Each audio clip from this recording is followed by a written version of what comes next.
Hello dear lovely YouTubers. I'm starting my day with a nice cup of coffee. Look at this, a beautiful cup of coffee. I've been on holiday to Sardinia and I bought myself back a nice mug that's got enough space in it for 300 coffees.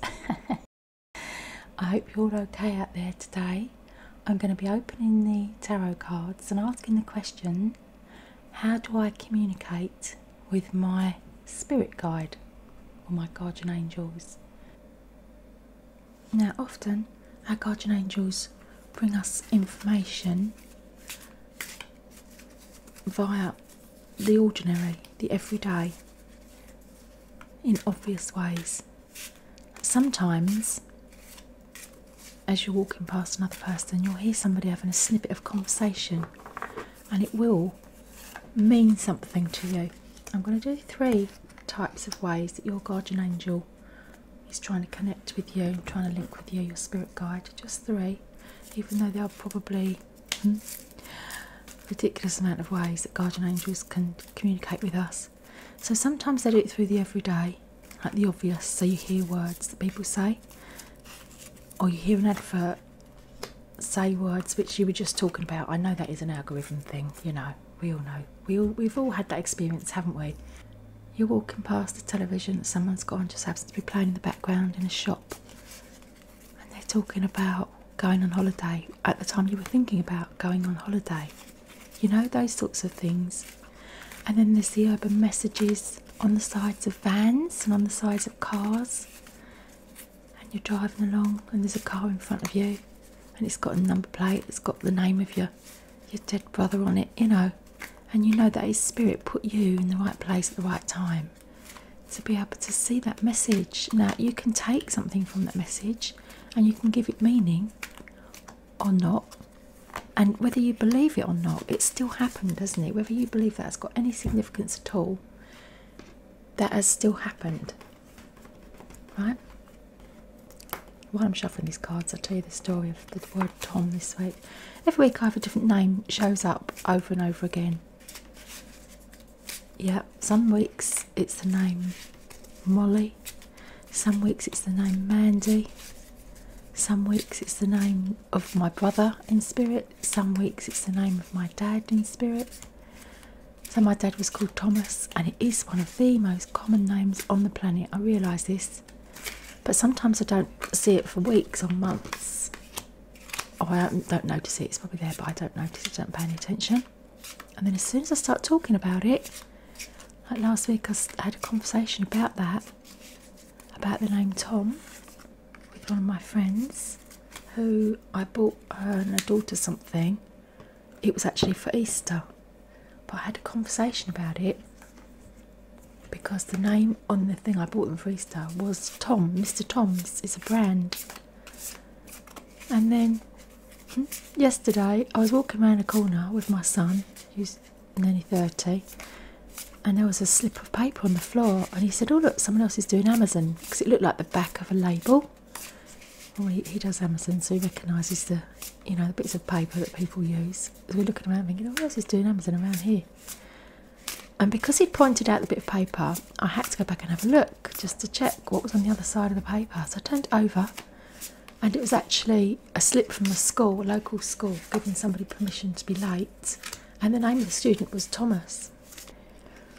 And I said to my son, look at this, look, there's the name Thomas again. And then I explained, I was only talking about this the other day because I saw the name Thomas on the back of a car. And my son's like, it's the most common name in the universe. I'm like, yeah, but it might be, but what are the chances of it being on a piece of paper in front of us when we're walking along? But he won't have anything because he doesn't believe it's got any significance at all.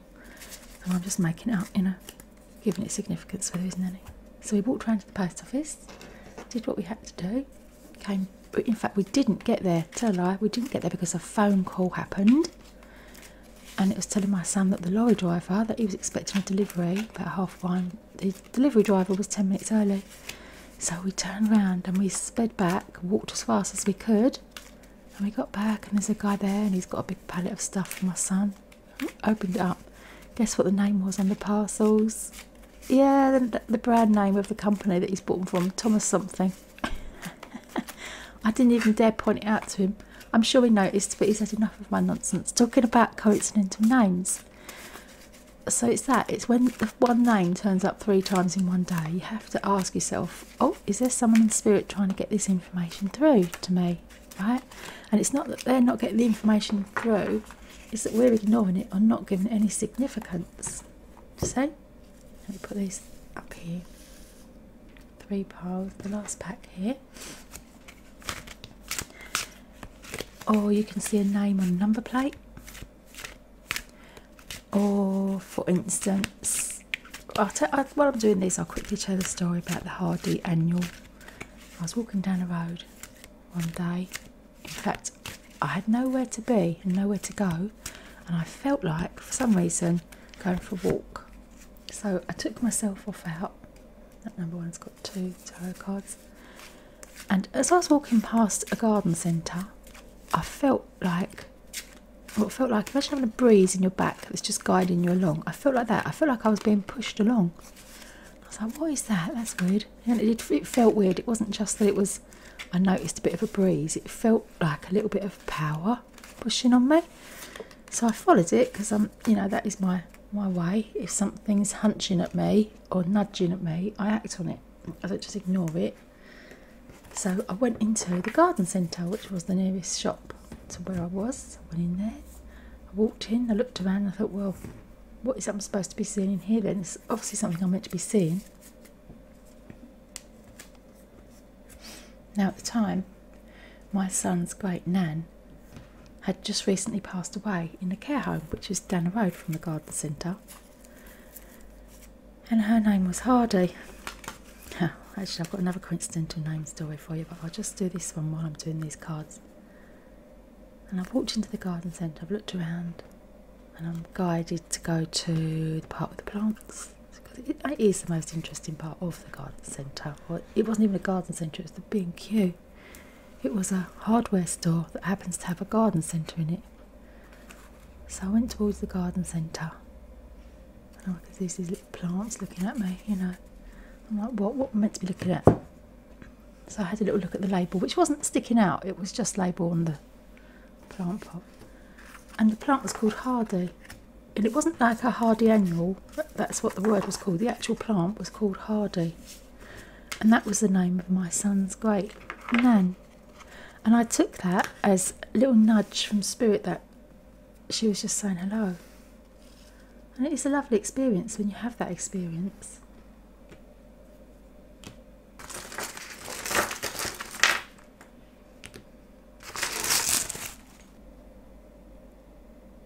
I'm using my 3 elephants again, my green, my purple amethyst and my pure white elephant. Purple one's facing a different direction. So you can ask your spirit guides and you can say, what would you like me to see today? And then head off out and just be guided as to which direction they want you to go in. And I can guarantee you that where you end up, there will be something of significant coincidence there at that spot.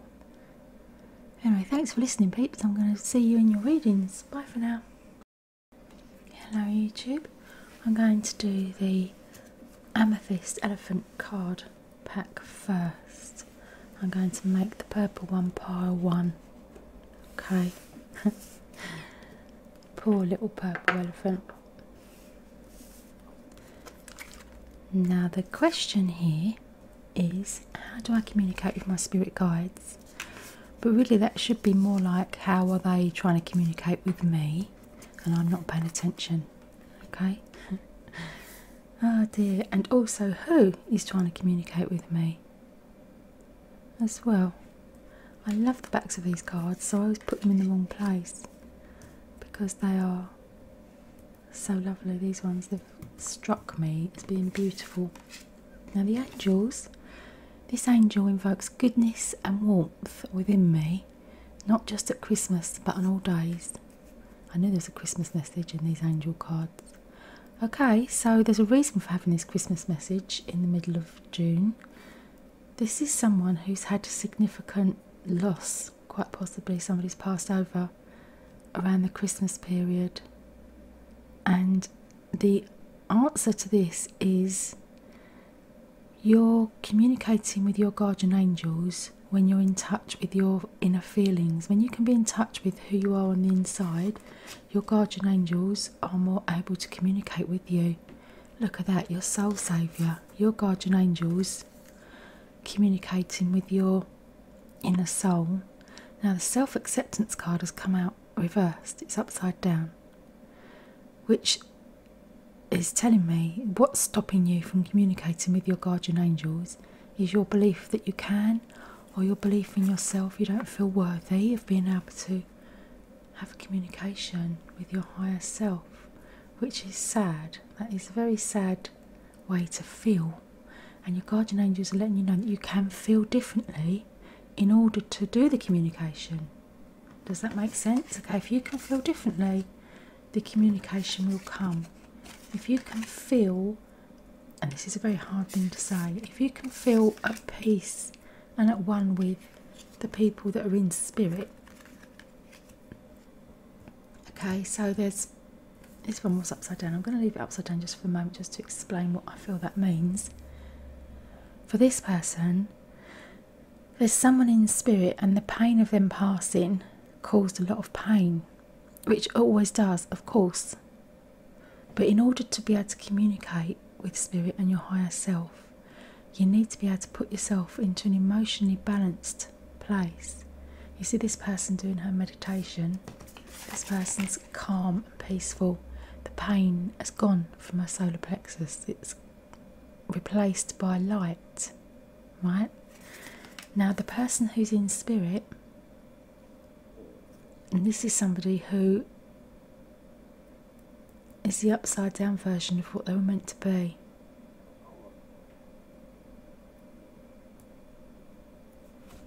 And I'm torn as to who this person is. There's a person who wasn't doing the right thing, shall I say, when they were on Earth, and they weren't leading a life that led to their own harmony, and it pretty much led to their destruction. And there's you looking at them helpless. There's nothing you can do to help them, and it does make you feel very helpless. But please don't take the blame for something another person has lived their life and how they've lived their life. It wasn't anything that you could have changed. But if you want to communicate with your higher self, and you want to have that communication, you want them to be able to cut through the depths of the despair and the depression, unfortunately you have to lift yourself out of the despair and depression into feelings of peace and calm for them to be able to get through to you. Okay, so that your guardian angels haven't left you. They're a whisper away, pretty much. And you can do this if you want.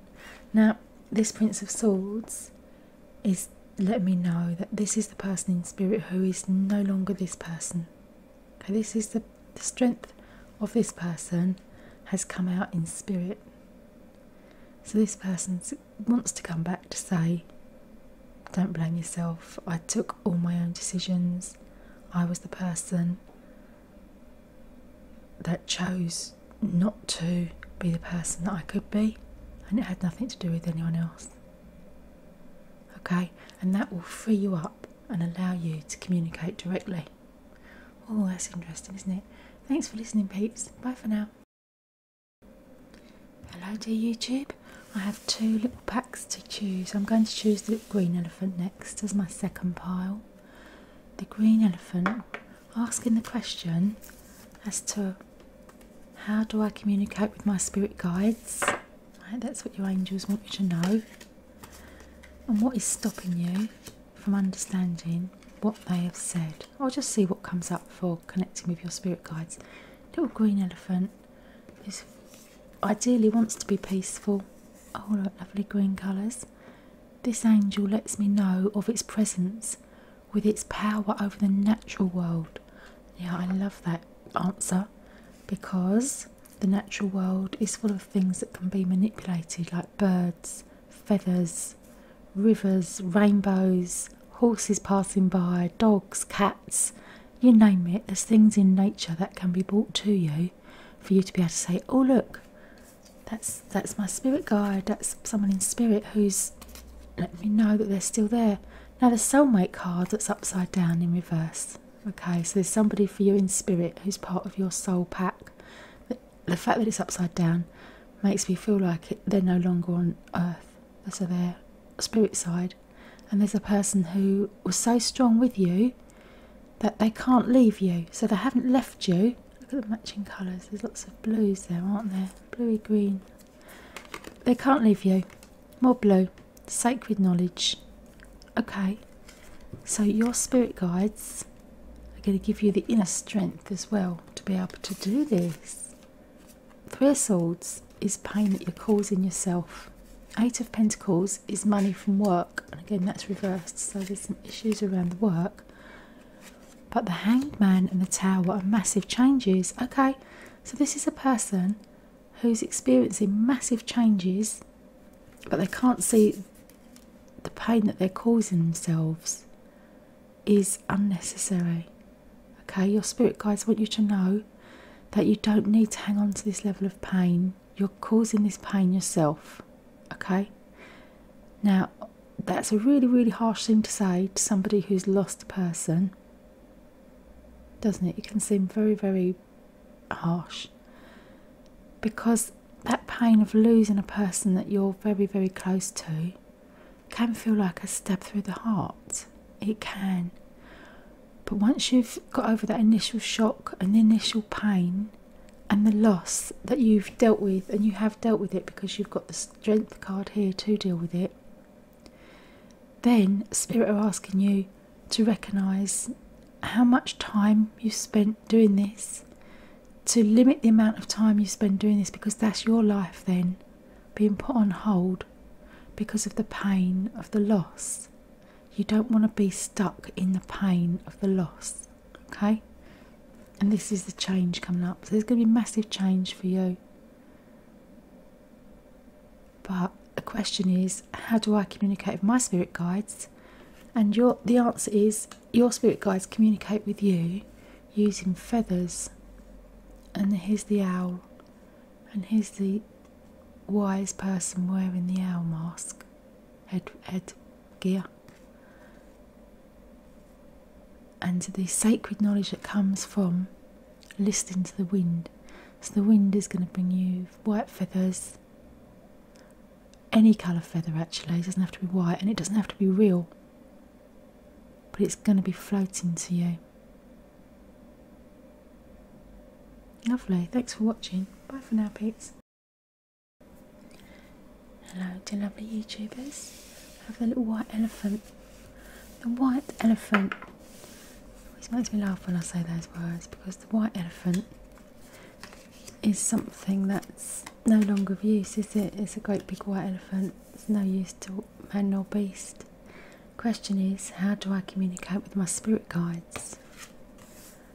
I return love to this angel by meditating every morning to see and solve problems clearly. There you go. It can't be. The answer couldn't be more obvious than that, could it? Friendship. Okay. So you're not treating your guardian angel like it's a friend that's at the end of a phone, right? That's not what you're doing, but you could be doing that. You could be speaking to your spirit guides and your angels like as if they're in the next room, and you do that on the vibration of love. Don't you like the way these colours match? Again, they're gorgeous, aren't they? The vibration of love is your phone call. That's your phone line. That's how you link up with spirit, and that's how you're going to link up with spirit, because you have got the gift to do that already. There we go, the gift card. That suggests that you've already got the intuitive ability to know when you're being communicated with. You know where the information is coming from, and you're choosing to use it or not. So you already know how to do this. Okay, so sometimes you're feeling so forlorn that you've been abandoned, and that you feel like no one's paying attention to your plight, and there's no one listening, but there is someone listening. So you've got a female in spirit that's trying to help you, trying to make you walk through your difficult path that you're currently on by guiding you on your path. Okay, so, and they're asking you to meditate every day in the morning. That's what they'd like you to do. And to be protective. The Princess of Cups is protecting her heart. So you can protect your heart, but you have to open it enough to be able to be receptive to information that's coming to you, okay? Now the other two readings, I didn't do one of these cards, but this one I'm going to open a little card because there's someone here who is worried about something that's coming up and they want some guidance. What is it that's going to be happening for you, my dear little soul person who thinks they've been abandoned by their spirit guides, and you haven't, because you can't ever be abandoned. They can't leave you, even if they wanted to. Transformation. There we go. That's very powerful, isn't it? Transformation of you, who you are about to become. You are going to get through this rocky bit, and you're going to come out the other side a stronger person, more in tune with your inner self and your higher guidance. Okay, lovely. Thanks for watching. Bye for now.